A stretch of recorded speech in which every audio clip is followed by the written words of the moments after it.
It was a cloudy morning, with the air still between the deserted buildings of a remote neighborhood. A police car advanced slowly, stopping next to a dark alley.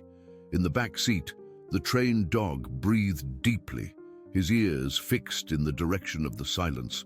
From the depths of the shadows, a man suddenly appeared, raising his weapon without hesitation. The dog's body tensed as the cold iron of the revolver pointed directly at him. Behind, a police officer held his breath, unable to move forward or back. The shot broke the air, echoing through the narrow alley like a sharp cut. But what followed that bang, nobody was prepared to see. Do you love stories with animals? Then subscribe now and don't miss any. Thanks for following us. Now let's get back to our story. The morning began like so many others in Pine Ridge, Colorado, with the small mountain town awakening to the familiar sounds of delivery trucks, early commuters, and the gentle hum of a community that had grown comfortable with its predictable rhythm. For the search and rescue team, it was supposed to be just another routine training exercise, planned to test their response protocols in the wooded area on the town's outskirts. Everything seemed under control until an unexpected detail changed the entire atmosphere of the day. Max, the German shepherd, who had been the team's faithful companion for 3 years, suddenly stopped dead in his tracks, his nose working furiously as he caught something in the air and began growling toward what appeared to be an empty ravine. Jake Thompson, the team leader with 15 years of experience in search and rescue operations, felt his stomach tighten. Max never acted like this during routine exercises. The dog's behavior broke the monotony of their planned drill, awakening in the group a sensation that something much bigger was about to unfold. "Hold up, everyone," Jake called out, his voice cutting through the morning stillness. The team of 6 immediately froze, their eyes following Max's intense gaze toward the shadowy crevice between 2 large boulders. Sarah Mitchell, the team's veterinary specialist and Max's primary handler, knelt beside the agitated dog, her trained fingers checking his pulse while her eyes studied his body language. "He's not responding to any of our usual commands," Sarah whispered, her voice carrying a note of concern that made the others step closer. "This isn't training behavior, Jake. He's detected something real."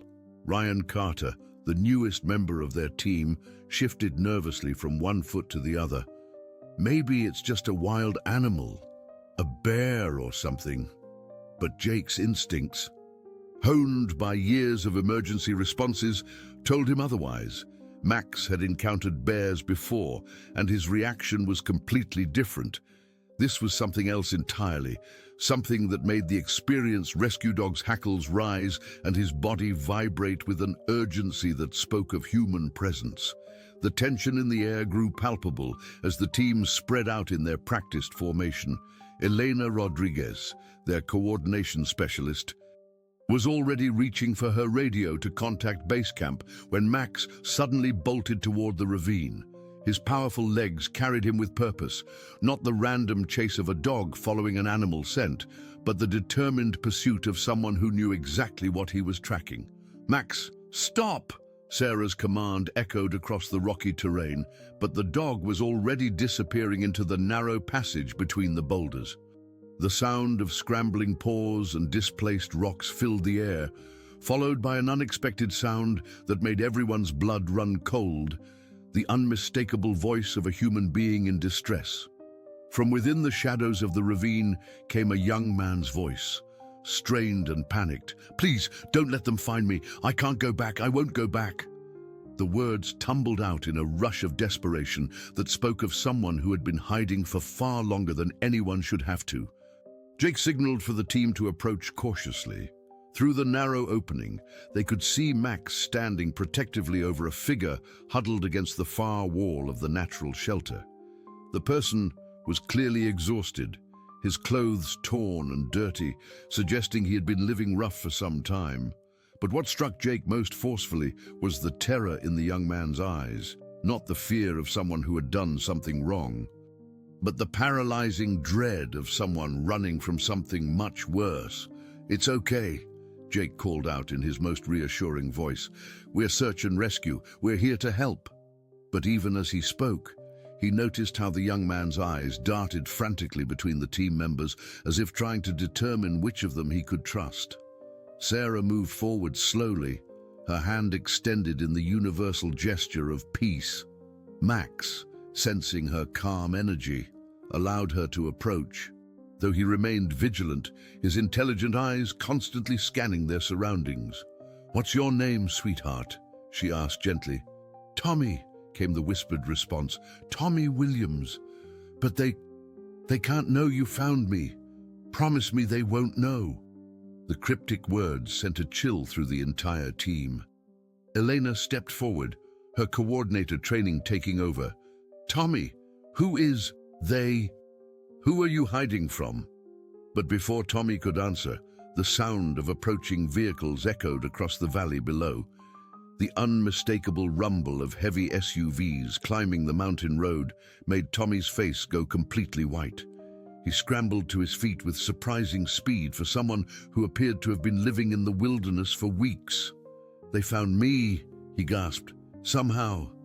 They always find me." His words carried a weight that suggested this wasn't the first time he had been discovered, and probably wouldn't be the last. Jake's mind raced. This was no longer a training exercise, and it certainly wasn't a simple case of a lost hiker.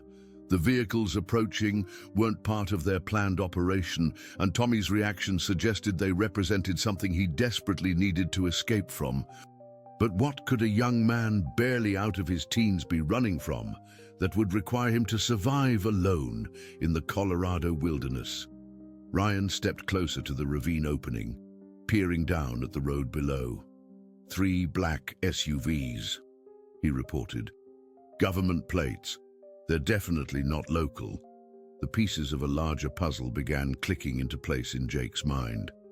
Tommy wasn't just hiding. He was being actively pursued by people with resources and determination. The kind of people who could track someone across state lines and into the most remote corners of the mountain wilderness.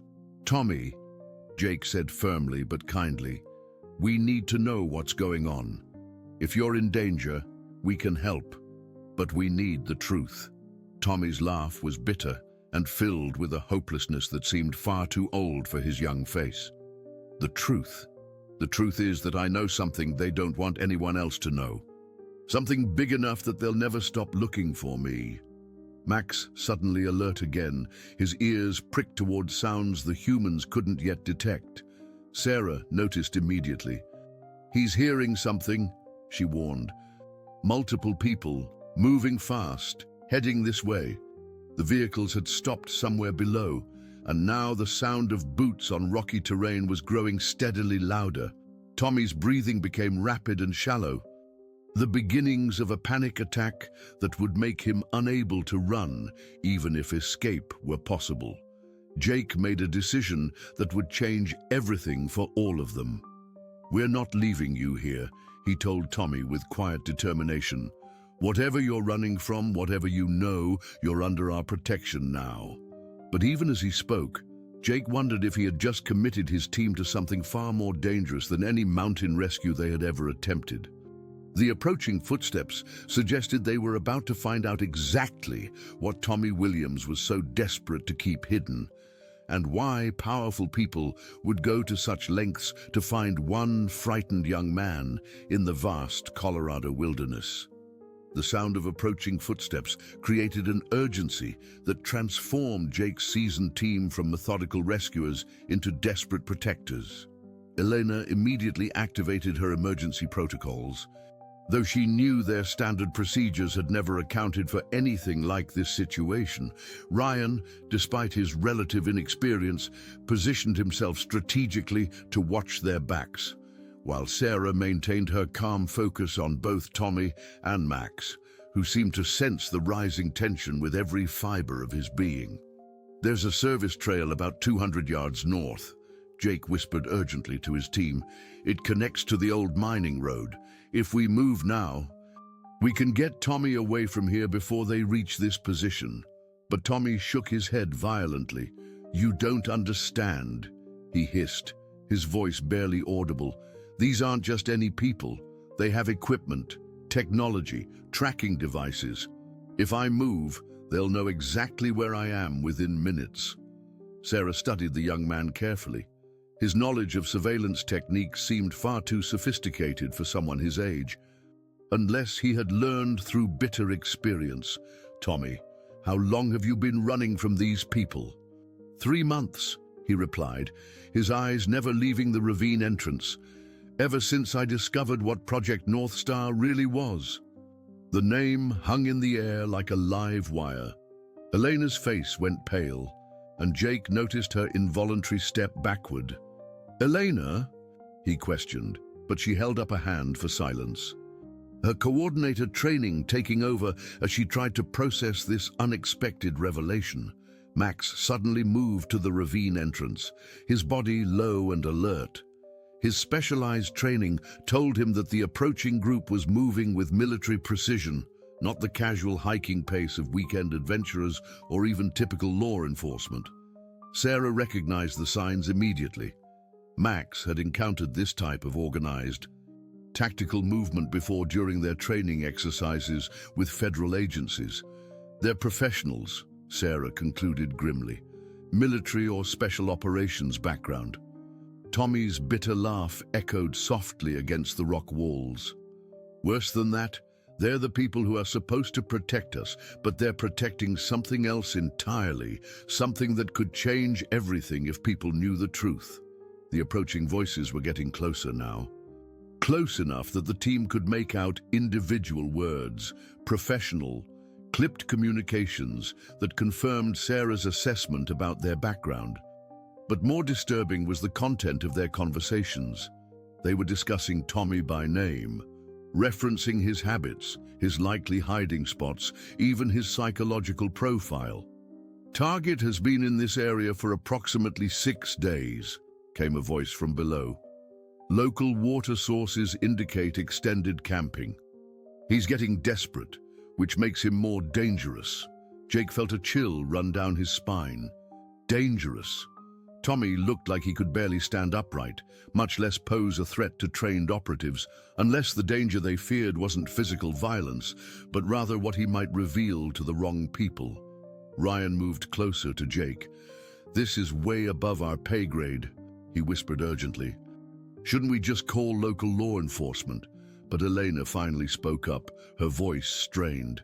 "Local law enforcement won't help us here, Ryan. Project North Star is classified at levels that most local agencies don't even know exist." The revelation that Elena knew something about this mysterious project created a new tension within the group. Jake stared at his coordinator, realizing that their small mountain rescue team had somehow become entangled in something far larger and more complex than any of them had imagined. "Elena," Jake said carefully, "what exactly do you know about Project North Star?" Before she could answer, Tommy interrupted. "She knows because she used to work for them. Didn't you, Elena? Before you came to Pine Ridge, before you became our simple coordination specialist." Elena's silence was answer enough. The woman who had been part of their tight-knit team for 2 years, who had coordinated hundreds of successful rescues, who had shared countless meals and stories with them around campfires after long missions, had been keeping secrets that now threatened to tear their group apart. "It was a long time ago," Elena said finally, her voice barely above a whisper. "I thought I had left all of that behind when I came here. I never imagined it would follow me to Pine Ridge." Max's low growl interrupted their conversation. The dog had positioned himself at the narrow opening of their hiding place, and his body language indicated that the approaching team was now very close. Sarah knelt beside him, her hand on his back to keep him calm while trying to gauge just how much time they had left. 2 minutes, maybe 3, she estimated. Then they'll be right on top of us." Tommy struggled to his feet, his face set with grim determination. "I won't let them find you because of me. I'll surrender myself, create a distraction, give you time to get away." "Absolutely not," Jake said firmly. We don't abandon people. That's not who we are. But you don't understand what you're risking, Tommy pleaded. These people don't just make problems disappear. They make the people who know about the problems disappear too. If they find out Elena used to work with them, if they discover you know about North Star, your lives as you know them are over. The weight of Tommy's words settled over the group like a heavy blanket. They were no longer just dealing with a rescue situation. They had stumbled into something that could destroy not just their careers, but potentially their entire future in Pine Ridge. The small mountain community that had become home to all of them suddenly felt very far away. Sarah made a decision that surprised everyone, including herself. "Max can get us out of here," she said with quiet confidence. "He knows these mountains better than any of us, and he's trained to navigate in conditions where human senses fail. If we trust him completely, he can guide us through terrain that even professional trackers would struggle with." Elena looked skeptical. "Sarah, these people have satellite surveillance, thermal imaging equipment. A dog, no matter how well trained, can't compete with that level of technology." "No," Sarah agreed, "but Max can take us places where technology becomes useless. The underground cave system that connects to the old copper mines. The thermal vents from the geothermal springs make heat signatures impossible to read accurately. And the mineral deposits interfere with most electronic surveillance equipment." Jake realized that Sarah was right. Max had proven during their cave rescue training that his natural instincts and specialized training made him uniquely suited to navigate the complex underground network that ran beneath Pine Ridge's mountain range. It was dangerous, potentially more dangerous than facing the people who were tracking Tommy, but it might be their only chance of avoiding a confrontation that none of them were prepared for. "Tommy," Jake said urgently, "you're going to have to trust us completely.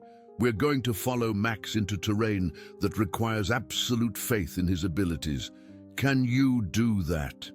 Tommy looked at the German shepherd, who seemed to sense the importance of the moment. Max approached the young man slowly, his intelligent eyes meeting Tommy's gaze directly. For the first time since they had found him, Tommy's expression softened slightly. "He's been protecting me all morning, hasn't he?" Tommy realized. "Even before you found me, he knew I was here. He was making sure I was safe." Sarah nodded. "That's what he does. That's what we all do." The voices outside were now close enough that individual words were becoming clear. The team was running out of time to make their escape, and whatever decision they made in the next 60 seconds would determine not only Tommy's fate, but the future of everyone who had chosen to stand by him. Max moved to a section of the ravine that the humans hadn't noticed before, where a narrow opening led deeper into the mountain. His body language clearly indicated that this was their way out. But it would require them to trust him completely in an environment where one wrong step could have serious consequences for everyone involved. The narrow passage that Max had identified led them into a world of absolute darkness, where the only sounds were their own breathing and the distant drip of water echoing off unseen walls.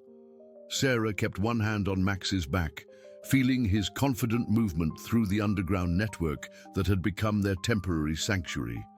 The German shepherd moved with the assurance of an animal whose senses were perfectly adapted to this environment, guiding them along paths that human eyes could never have detected. Jake followed closely behind Sarah and Max, with Tommy between him and Ryan, while Elena brought up the rear. The coordinator's knowledge of the surrounding area had proven invaluable in confirming that Sarah's instinct about the cave system had been correct. The underground passages did indeed connect to the old mining network, but more importantly, they led to natural formations that would mask their presence from any surveillance equipment their pursuers might be using. "How much further?" Tommy whispered, his voice barely audible in the enclosed space. Sarah felt Max's pace, steady and purposeful. "He knows exactly where he's taking us," she replied softly. "Trust him." As they moved deeper into the mountain, Elena finally began to open up about her connection to Project North Star. Her voice carried the weight of years of kept secrets, and in the darkness, surrounded by stone walls that seemed to absorb their words, she finally felt safe enough to reveal the truth. "I was recruited straight out of MIT," Elena began, her words echoing slightly in the narrow passage. "Theoretical physics, with a specialization in energy applications. They told me I would be working on clean energy solutions, revolutionary technology that could solve the world's power crisis." Tommy's bitter laugh filled the darkness. "Let me guess, it turned out to be something completely different.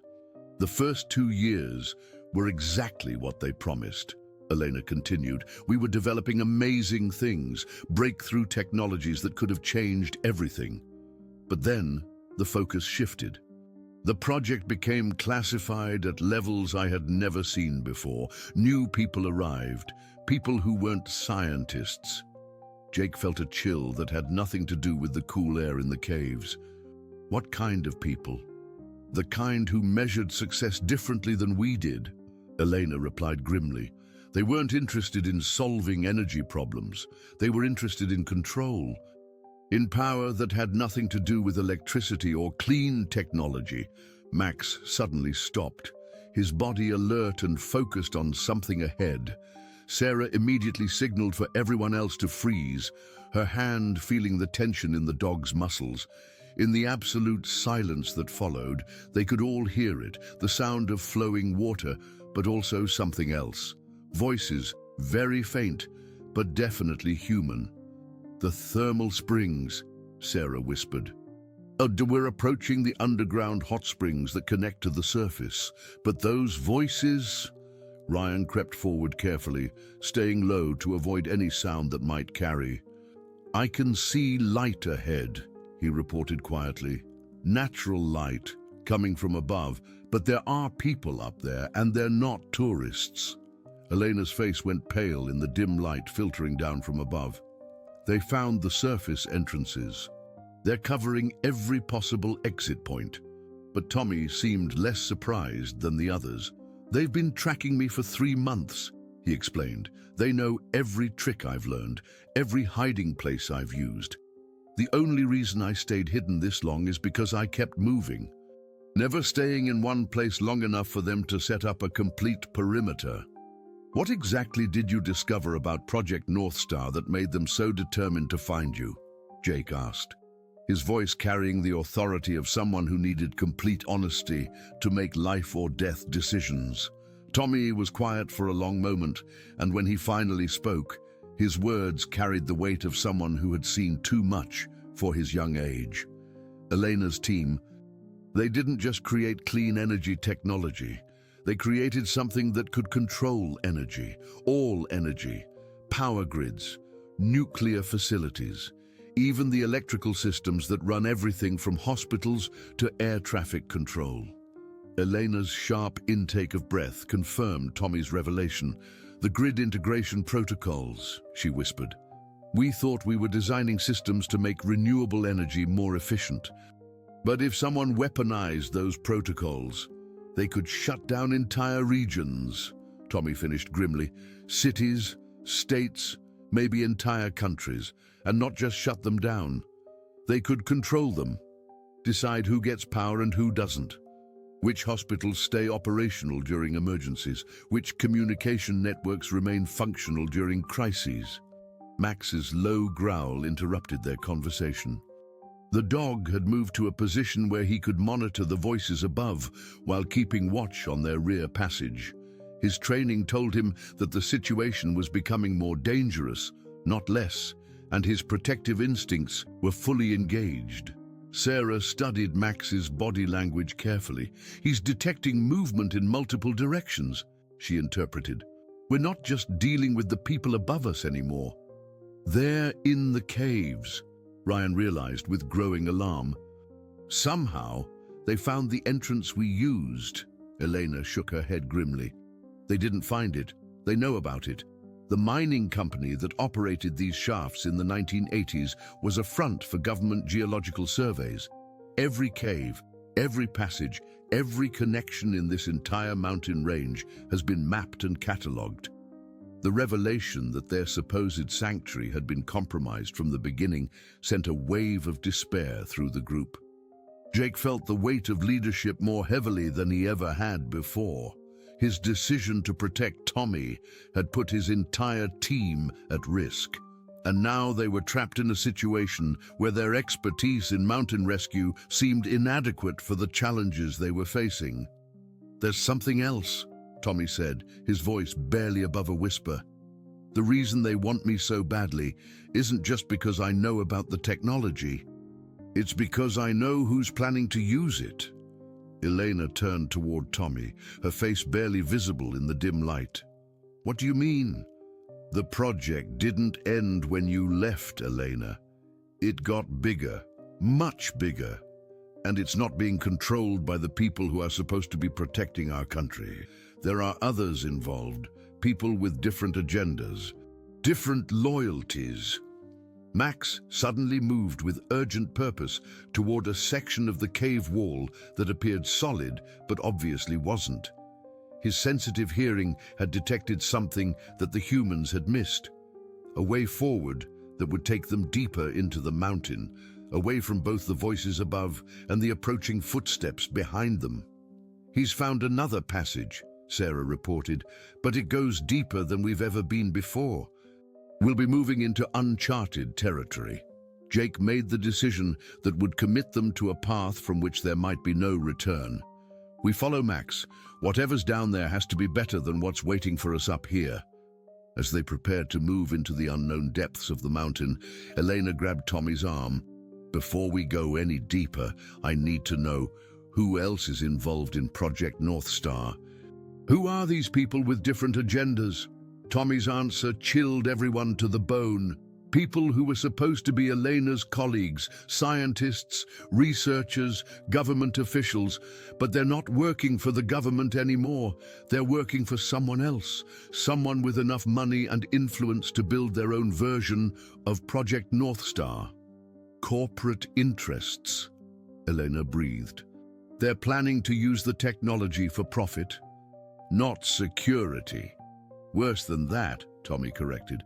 "They're planning to use it for control, complete control over who has access to power and who doesn't, and they're planning to implement it within the next 6 months. Max's impatient whine reminded them that time was running out. The voices were getting closer from both directions, and their window of opportunity to escape deeper into the mountain was closing rapidly. Whatever revelations Tommy still needed to share would have to wait until they found safer ground. As they followed Max into the deeper passages, Jake couldn't shake the feeling that they were moving towards something even more dangerous than what they were leaving behind, but with their options rapidly disappearing. The unknown depths of the mountain offered their only hope of avoiding capture by people who clearly had resources and determination that far exceeded anything a small-town rescue team was equipped to handle. The deeper passages led them into a world that seemed completely disconnected from the surface reality they had left behind. Here, in the absolute darkness, broken only by the occasional beam from their emergency flashlights, Max moved with a confidence that bordered on supernatural. The German Shepherd's training had prepared him for many challenging environments, but this seemed to tap into something more primal, more instinctual.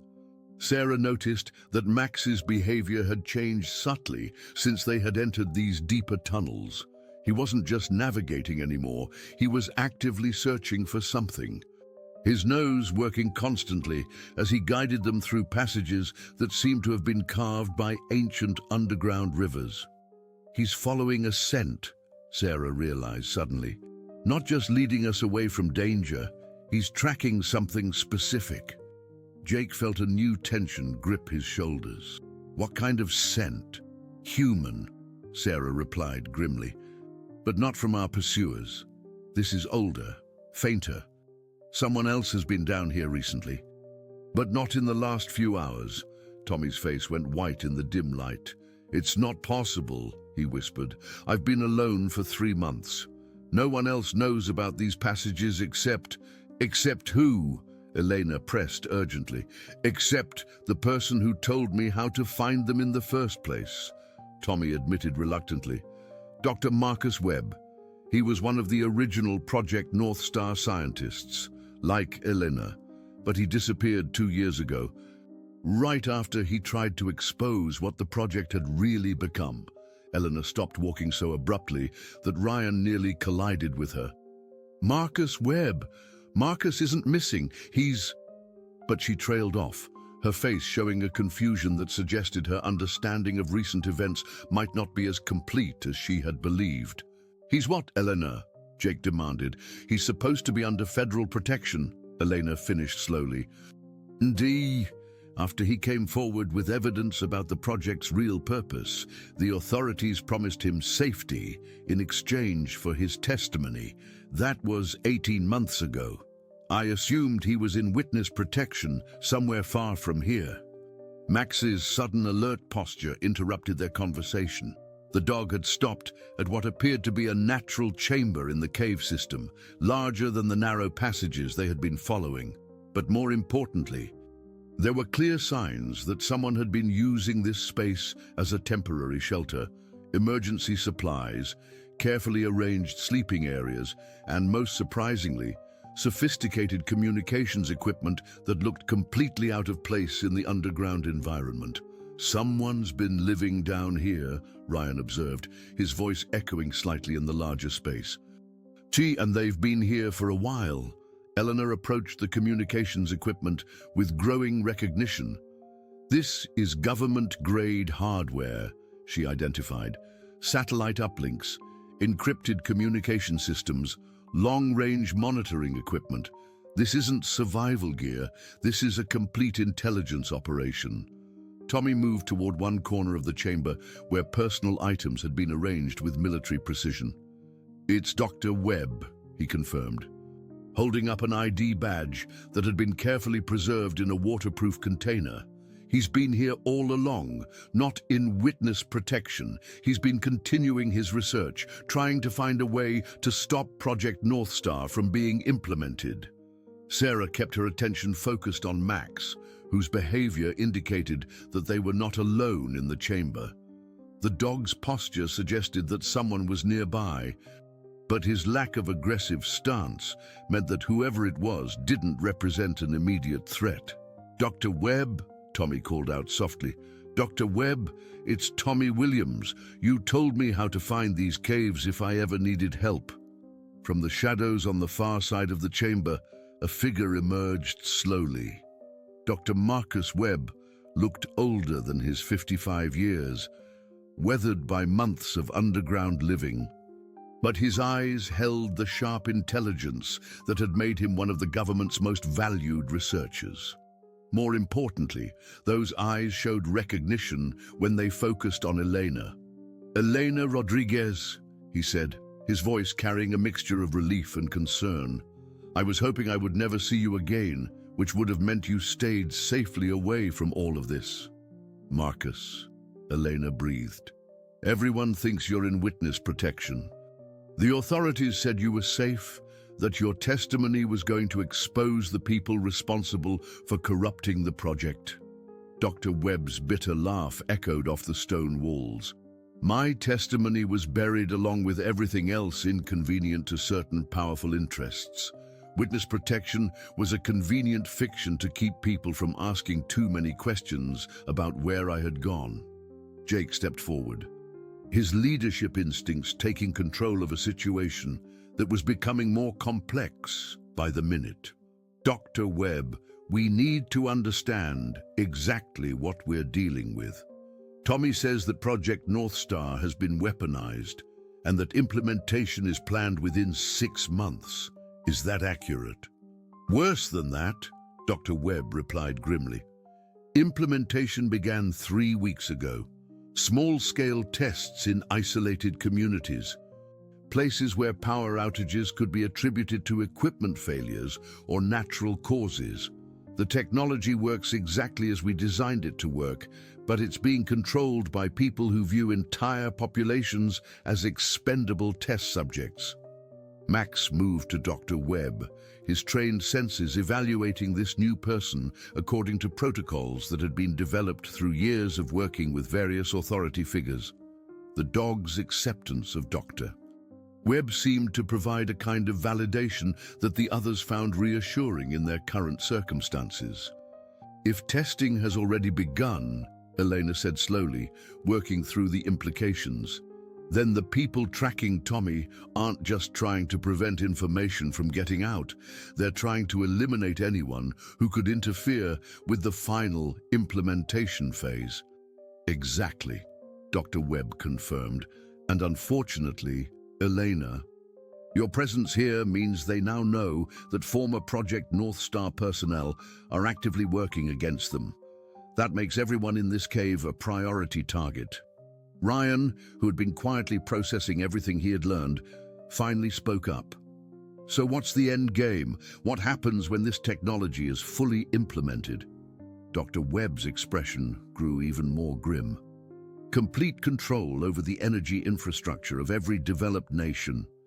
The ability to reward allies and punish enemies, not through military action or economic sanctions, but through the simple flip of a switch. Hospitals shut down in cities that don't comply with certain political demands. Communication networks disabled in regions that show too much resistance to particular policies. That's not just about power," Sarah realized with growing horror. "That's about reshaping the entire global political structure, and the people implementing it aren't accountable to any elected government," Tommy added. "They're accountable only to themselves and their financial backers." Max's sudden alertness interrupted their discussion. The dog moved quickly to the chamber entrance, his body language indicating that their pursuers had found the deeper passage system. The temporary safety of Dr. Webb's underground sanctuary was about to be compromised, and once again they would need to trust Max's instincts to guide them to safety. "There's one more passage," Dr. Webb said urgently, moving toward a section of the chamber that appeared to be solid rock. "It leads to the geothermal vents, but the route is dangerous. The temperature variations can be lethal. And there are gases that can overcome you before you realize you're in trouble." "But it also leads to the outside," Elena guessed. "It leads to something better than the outside," Dr. Webb corrected. "It leads to my backup laboratory, where I've been developing countermeasures to the Project North Star technology. If we can reach it, we might actually have a chance of stopping this before it's too late." Max had moved to the hidden passage entrance, his body language indicating both urgency and determination. The sounds of their pursuers were getting closer, and the team was once again faced with a choice between known dangers and unknown possibilities. Jake made the decision that would commit them to the most dangerous phase of their underground journey. "We follow Max and Dr. Webb. Whatever's waiting for us in that laboratory has to be better than what's coming up behind us." As they prepared to enter the treacherous passage toward the geothermal vents, each member of the team understood that they were no longer just trying to survive. They were potentially carrying the responsibility for preventing a catastrophe that could affect millions of people around the world. The passage toward the geothermal vents tested every skill Max had ever learned and pushed the human members of the team beyond their normal limits. The temperature fluctuations were exactly as dangerous as Dr. Webb had warned, shifting from near freezing to uncomfortably hot within the span of a few steps. Worse yet, the mineral-rich air carried gases that made breathing difficult and thinking clearly even more challenging. Max, however, seemed to thrive in these conditions. His enhanced senses allowed him to detect dangerous gas concentrations before they affected the humans, and his internal navigation system guided them along the safest possible route through terrain that would have been impossible to traverse without his guidance. Sarah watched him with growing amazement, realizing that the German Shepherd was operating at a level of performance that went far beyond his normal training. "He's been here before," Sarah realized suddenly. watching Max's confident movement through passages that should have been completely unfamiliar. "Marcus, did you train Max for these specific conditions?" Dr. Webb looked surprised by the question. "I've never worked with Max before today, but you're right. His behavior suggests familiarity with this environment that shouldn't be possible." Eleanor, struggling to keep up with the pace that Max was setting, raised a possibility that chilled everyone. Unless Max wasn't just trained for search and rescue, unless he was specifically prepared for conditions like these as part of a larger operation. Jake felt his understanding of their situation shift dramatically. "Are you suggesting that Max's assignment to our team wasn't random?" "I'm suggesting that a lot of things about our team might not have been random," Elena replied grimly. A former Project North Star scientist ends up coordinating a small-town rescue team. A dog with capabilities that exceed normal search and rescue training gets assigned to the same team. A young man who knows dangerous secrets about government projects gets tracked to exactly the area where we were conducting training exercises. The implications of Elena's observations created a new kind of tension among the group. Tommy, who had been focused on simply surviving for the past 3 months, began to see patterns that he had previously missed. "You think we were brought together intentionally?" "I think," Dr. Webb said carefully as they navigated around a particularly dangerous thermal vent, "that there are people who have been planning for this confrontation much longer than any of us realized. And some of those people might be on our side." Max suddenly stopped at what appeared to be another solid wall, but his behavior indicated that this was their destination rather than another obstacle. Dr. Webb moved to a specific section of the rock face, revealing a sophisticated entry system that had been perfectly camouflaged to appear like natural stone formations. "Welcome to the real Project North Star, Doctor," Webb announced as the hidden door opened to reveal a laboratory that looked like something from a science fiction movie. The version that was always supposed to protect people, not control them. The underground laboratory was a marvel of engineering and scientific innovation. Banks of computers hummed quietly, while monitoring displays showed energy patterns from around the globe. But what caught everyone's attention immediately were the detailed plans and prototypes that filled every available surface. Countermeasures, defense systems, and most importantly, what appeared to be a complete override system for the weaponized version of the Project North Star technology. "How long have you been working on this?" Elena breathed, recognizing equipment and research that would have taken years to develop. "Udrio, ever since I realized what our original research was being turned into," Dr. Webb replied. "But I wasn't working alone. There were others, people in positions of authority who understood what was at stake and were willing to risk everything to stop it." Ryan approached one of the monitoring stations where real-time data was streaming from locations around the world. "These are the test sites," he realized.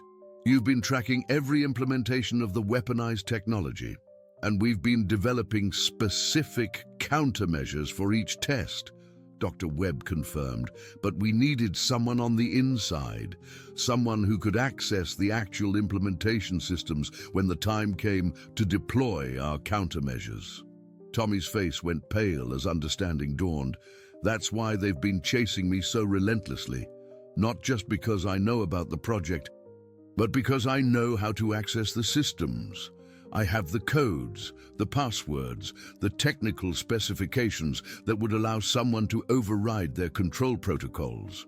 Max moved through the laboratory with the same confidence he had shown in the caves, but his attention was focused on something specific, a communication array that was significantly more sophisticated than anything the others had seen before. Sarah watched him carefully, realizing that the dog's behavior suggested recognition rather than simple curiosity. "Max has been here before," Sarah stated with certainty. "This isn't his first time in this laboratory." Dr. Webb's expression grew thoughtful. Max was part of the original security protocols for this facility. His handler was Agent Jennifer Morrison, one of the people who helped me establish this countermeasure program. But Jennifer, he paused, his voice carrying the weight of loss. What happened to Jennifer?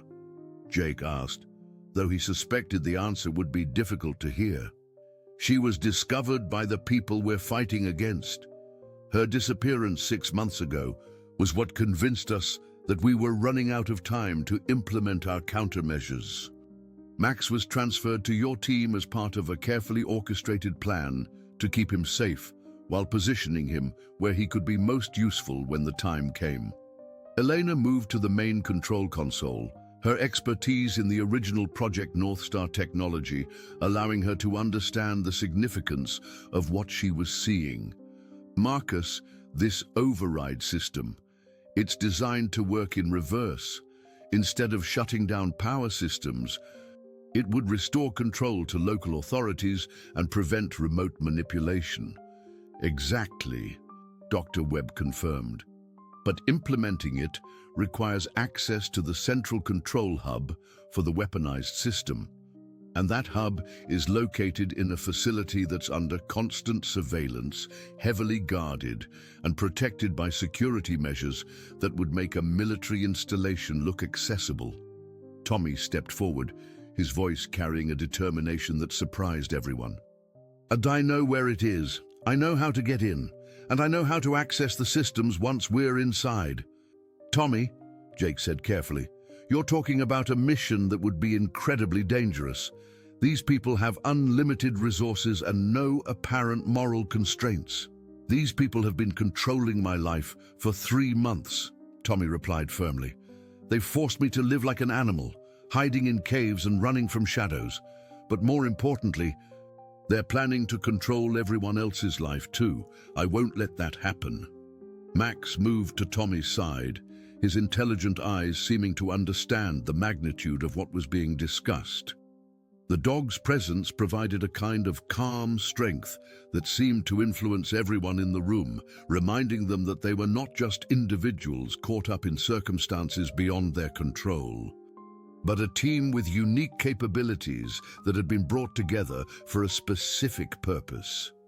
Sarah knelt beside Max, her hand resting on the dog's back while she studied his alert, focused expression. He knows, doesn't he? He knows that this is what all of his training was really preparing him for. Dr. Webb nodded slowly. Max, Elena, Tommy, even your entire rescue team, you were all positioned for this moment. The question is whether you're willing to see it through, knowing that failure would mean the successful implementation of a system that could control the lives of millions of people. Jake looked around the laboratory, at the technology that represented hope for preventing a catastrophe, at the team members who had somehow been brought together by forces they were only beginning to understand, and at Max, whose steady presence had guided them through every danger they had encountered. We've come this far together, Jake decided. We finish it together. The sounds of their pursuers, distant but growing closer, reminded them that time was running out. Dr. Webb began activating systems that would prepare their countermeasure technology for deployment, while Eleanor started downloading the technical specifications they would need to access the central control hub. Tommy prepared the access codes and security protocols that would be essential for their success, and Max positioned himself at the laboratory entrance, ready to guide them through whatever dangers lay ahead. The final phase of their mission was about to begin, and all of them understood that the stakes had grown far beyond their own survival to encompass the freedom and security of countless people around the world. The journey from Dr. Webb's underground laboratory to the central control facility required every skill the team had developed, both individually and collectively. Max led them through a series of maintenance tunnels that connected to the broader infrastructure network beneath Pine Ridge. Passages that had been mapped and prepared years in advance by people who understood that this confrontation was inevitable. As they moved through the final approach to their target, Elena made a discovery that changed everything they thought they knew about their mission.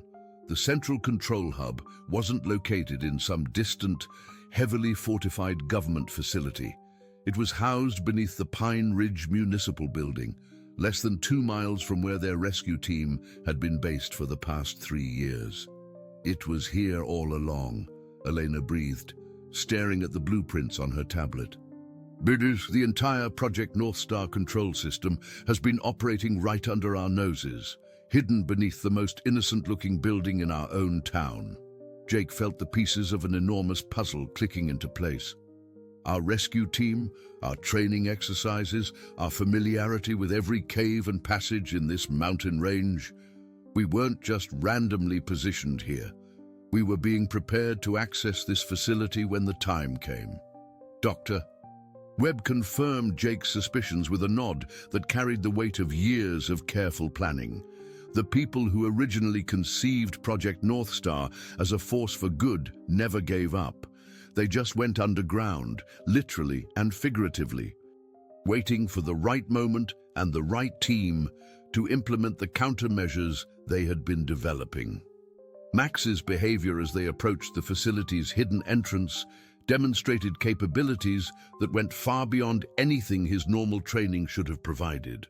The German Shepherd moved with the precision of an agent who had been specifically programmed for this exact infiltration. His every action coordinated with security protocols that disabled alarms and surveillance systems with perfect timing. Max isn't just a rescue dog, Sarah realized with growing amazement. He's been designed and trained for this specific mission. His entire assignment to our team was preparation for this moment. Tommy, carrying the access codes that would allow them to override the weaponized system, felt the full weight of responsibility settling on his shoulders. If we fail, if something goes wrong with the countermeasure deployment, how long before they implement the full system globally? According to our intelligence, Dr. Webb replied grimly, less than 72 hours. The final test phase concluded yesterday. They're moving to global implementation immediately. The central control room, when they finally accessed it, was far more sophisticated than anyone except Elena had expected. Banks of computers monitored energy systems across multiple continents, while massive displays showed real-time data from power grids, nuclear facilities, hospitals, and communication networks around the world. The scope of control that the weaponized system would provide was almost incomprehensible. But what shocked everyone was the presence of someone they had never expected to see. Agent Jennifer Morrison, Max's original handler, was alive and working at the main control console. Her apparent disappearance 6 months earlier had been part of the same carefully orchestrated plan that had brought the team together. "Hello, Max," Jennifer said softly, and the German Shepherd's reaction was immediate and joyful. The reunion between handler and dog provided a moment of emotional relief in the midst of their high-stakes mission. But it also confirmed that their success had been planned by people who understood exactly what would be required. "The countermeasure system is ready for deployment," Jennifer reported efficiently. "But we need Tommy's access codes to penetrate the security protocols that protect the weaponized system's core functions." As Tommy began entering the complex series of codes and passwords that would give them access to the central control systems, Elena made one final, stunning discovery about the true nature of their adversaries. The people who had weaponized Project Northstar weren't foreign agents or rogue government officials. They were representatives of a consortium of global energy corporations who saw the technology as the ultimate tool for maintaining their control over worldwide power distribution. "They weren't planning to use this for military purposes," Elena announced, her voice filled with outrage. "No, they were planning to use it for market manipulation on a scale that would make them the most powerful economic force in human history." The revelation added urgency to their mission, but it also provided clarity about what they were fighting for.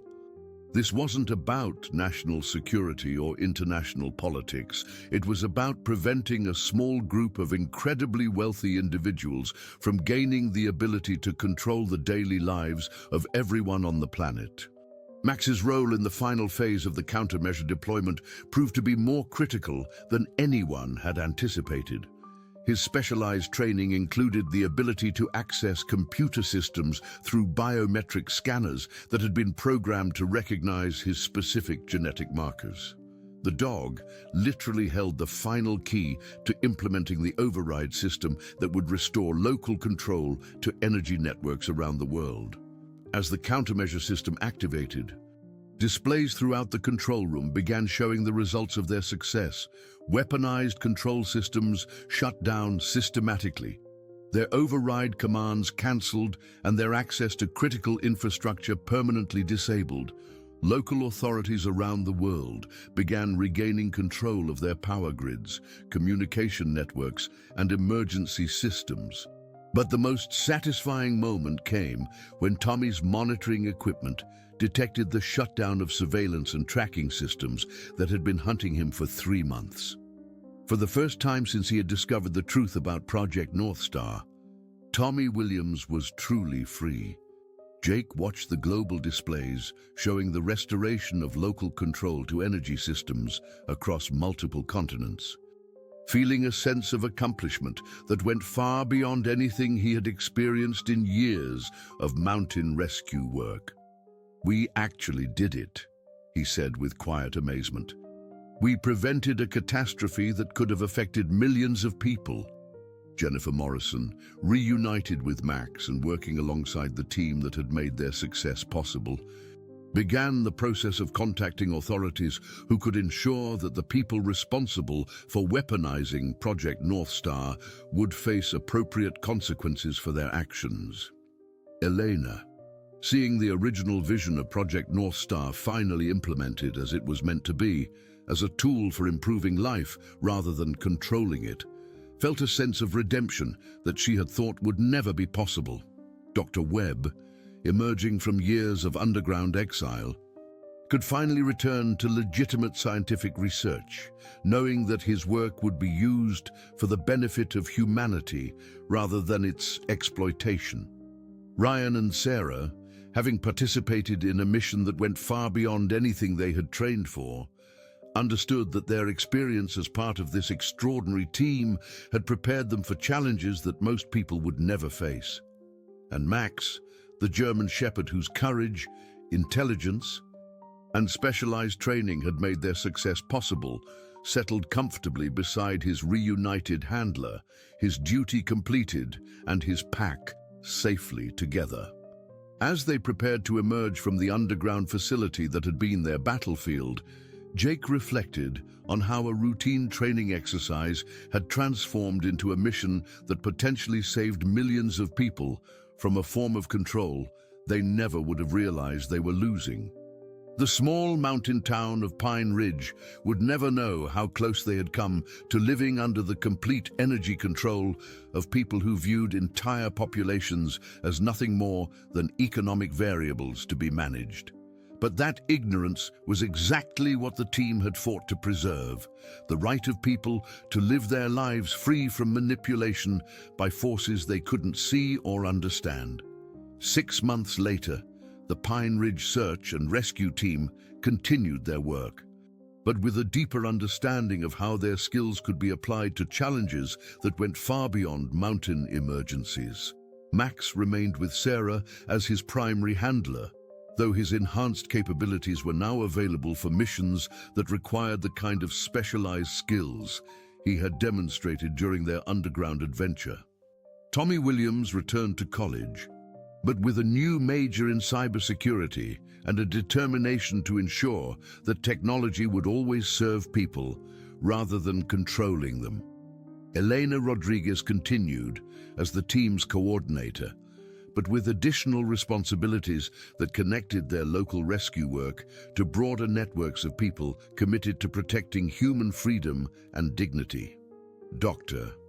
Webb and Jennifer Morrison established a new research program, focused on ensuring that future technological developments would be designed with safeguards that prevented their weaponization, while Ryan and Jake became instructors who trained other rescue teams in the kind of comprehensive skills that could be applied to unconventional challenges.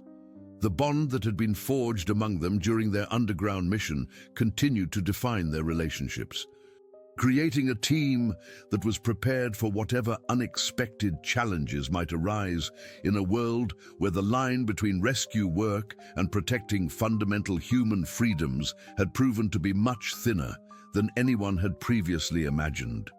Dear listeners, we hope that Jake, Sarah, Elena, Max, and their entire team's incredible journey has captivated your imagination and shown you the power of courage when ordinary people face extraordinary challenges.